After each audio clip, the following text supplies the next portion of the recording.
Memang luah sangat sesuai untuk banglo idaman anda. Assalamualaikum, salam negasi. Hai, kita berada di Taman Desa Wangi, Pasir Tumbuh. Kita ada sebidang tanah untuk dijual yang berkawasan 8,235 kaki persegi. Memang luah sangat sesuai untuk banglo idaman anda. Yang nak buat banglo besar-besar tu memang comel sangat kawasan dia di sini. Untuk tanah ni special dia apa adalah tanah 200 dah. Memang dah comel semua, siap berpagar sekali.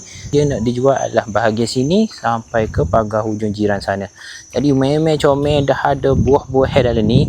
Termasuk dalam tanah adalah buah ni, pokok black tongue dengan pokok munton dah. Memang comel. Kalau anda duduk sini beli tanah ni, siap ada pokok semua, dapat hasil pula insya-Allah. Jadi bagi siapa nak buat rumah idaman di Pasir Tumbuh dekat Taman Desa Wangi, hanya 1.4 km dari bandar Pasir Tumbuh.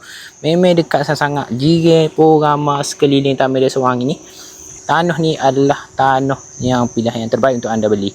Dengan harga bermula RM225,000 sahaja, anda boleh miliki tanah ni di Pasir Tumbuh dah. Jadi anda berminat untuk tahu lebih lanjut, boleh hubungi Arif. Nombor tertera di bio dah. Arif Legasi, mudah, telus, pantas.